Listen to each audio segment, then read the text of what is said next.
Audio Jungle.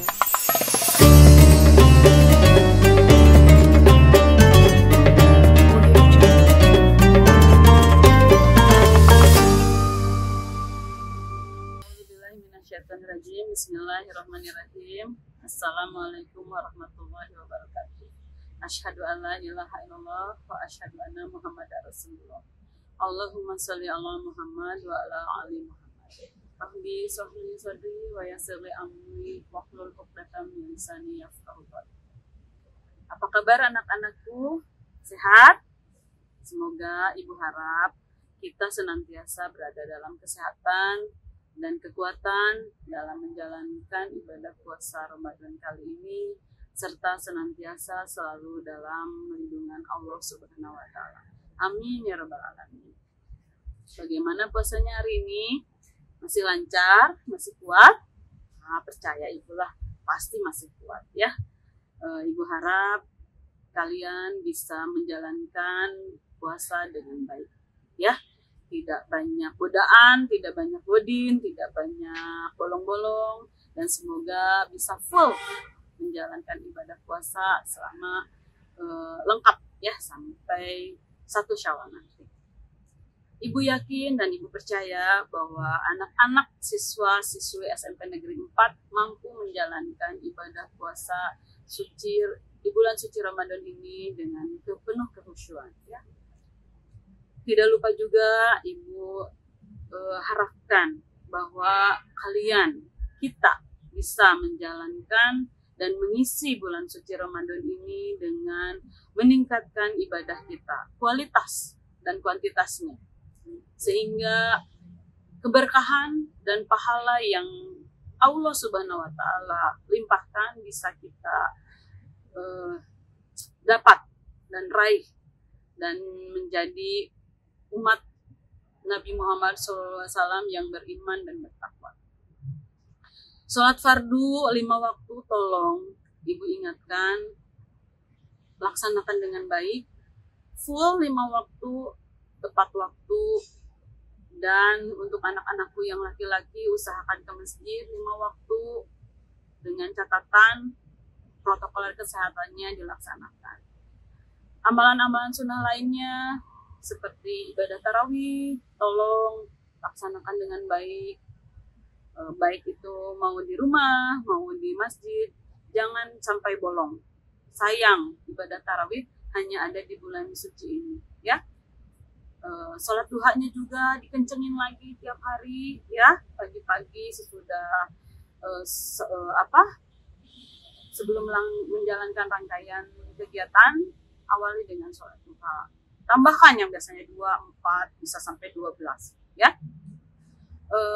Tadarusnya, bacaan suci Al-Qur'annya tolong diperbanyak kuantitasnya ya. Karena selain di bulan suci Ramadan ini, selain juga disebut bulan puasa, juga disebut bulannya Quran ya, karena Al-Quran diturunkan untuk pertama kalinya di bulan suci Ramadan. Tidak lupa juga Ibu menambahkan untuk anak-anakku yang soleh dan solehah, tambahkan juga hafalan Qurannya, ayat-ayat pendeknya yang biasa disebut pokoknya surah-surah pendeknya ditambahkan, jangan hanya triokul saja. Ayo, ini kesempatan kalian, kita semua untuk menambah hafalan surat. Kan tidak ada pembelajaran ya, jadi fokus kita ke peribadahan ya. Semoga kita semua bisa memanfaatkan waktu ini sebaik-baiknya ya. Amin ya Rabbal Alamin. Dan Ibu juga menambahkan, tolong jangan sia-siakan waktu yang begitu berharga ini dengan kegiatan-kegiatan yang mubah, seperti terlalu banyak nongkrong bersama teman, terlalu banyak main gadget, tiktokan dan sebagainya, terlalu banyak menonton TV, gosip, dan sebagainya. Bukannya tidak boleh menonton HP, bukannya tidak boleh.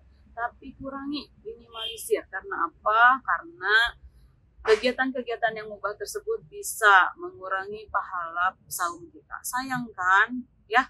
Ayo, isi dengan hal-hal yang positif. Juga dengan amalan-amalan sosial yang positif yang lainnya, seperti membantu orang tua di rumah, rumah, membantu teman-teman, membantu saudara. Pokoknya amalan sosialnya ditingkatkan ya. Bersedekah juga dimulai ya. Ayo mengejar-ngejar pahala di bulan suci Ramadan ini ya. Itu juga mungkin pengingat bagi ibu juga ya. Baiklah anak-anakku, pada kesempatan kali ini Ibu tidak akan memberikan materi bahasa Inggris ya. Ibu kali ini akan menyampaikan sejarah singkat awal mulanya puasa diwajibkan di bulan suci Ramadan. Semoga menjadi tambahan ilmu yang bermanfaat bagi kita semua.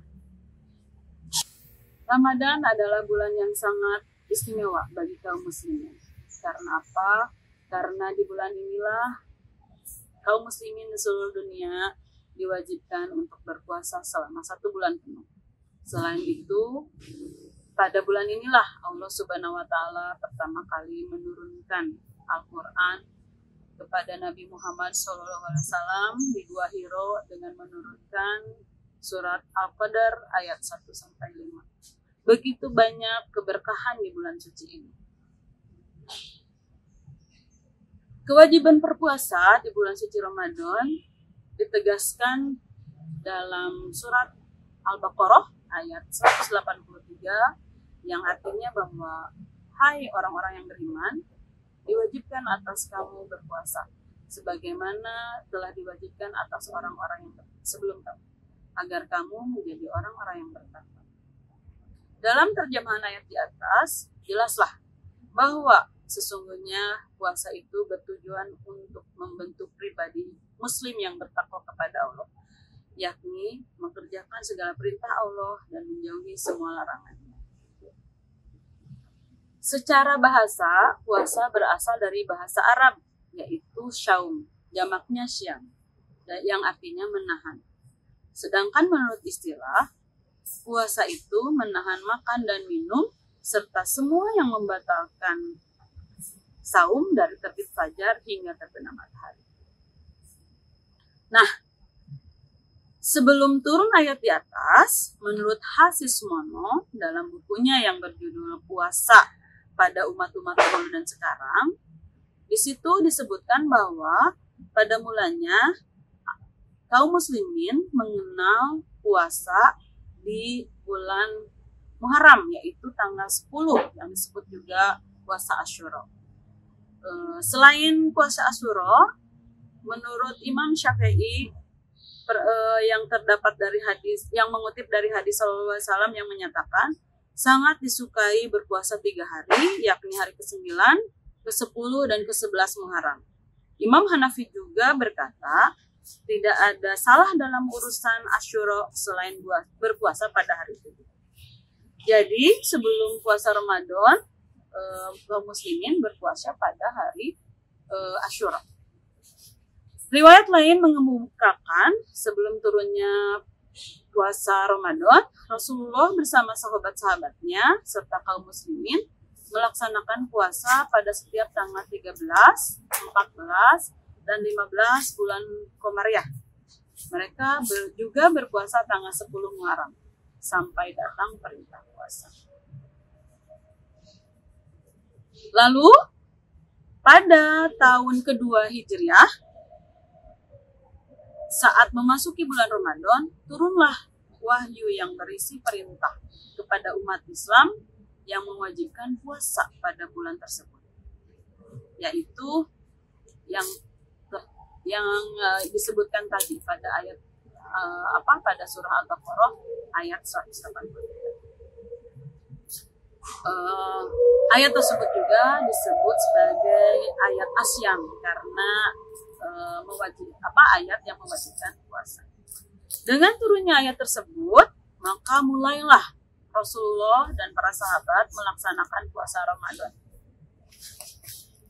Selama hidupnya, Nabi besar Muhammad SAW hanya sempat melaksanakan puasa selama 9 kali, yaitu 8 kali melaksanakan puasa yang 29 hari dan 1 kali yang 30 hari. Sebagaimana diketahui kalender Komariah atau kalender Hijriah hanya ada 29 hari dan 30 hari. Berbeda dengan kalender Masehi ya.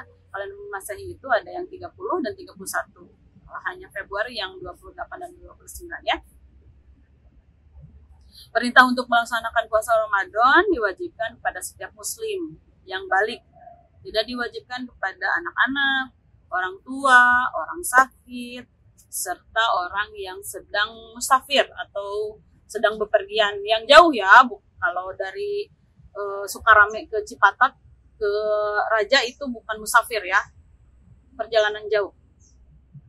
Kewajiban berlaku selama sebulan penuh ya.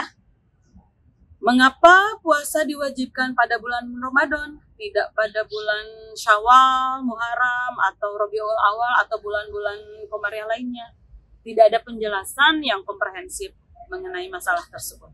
Tentu saja semua itu adalah rahasia Allah. Namun, sejumlah pihak menduga ada beberapa hal yang menjadi wajib, yang mewajibkan kenapa puasa diwajibkan di bulan Ramadan, yakni pada bulan inilah Allah Subhanahu wa Ta'ala menurunkan wahyu pertama Al-Quran. Menurut para pendapat yang muktabar, wahyu pertama diturunkan pada malam 17 Ramadan saat Rasulullah SAW sedang bertafakur di Gua Hira.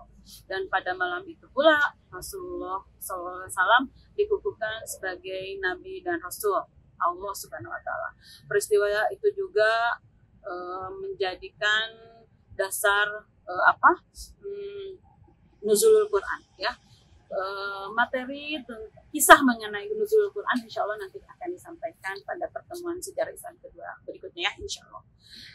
Selain itu, pada bulan Ramadan terdapat satu malam yang kemuliaannya lebih dari 1000 bulan, yaitu malam Lailatul Qadar.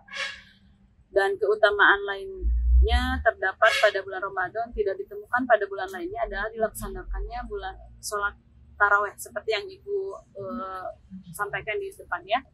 Semoga kita bisa menjalankan sholat tarawih dengan baik, dengan lancar, dengan full, dan semoga kita di akhir 10 malam terakhir kita bisa mendapatkan malam Lailatul Qadar. Amin ya rabbal alamin.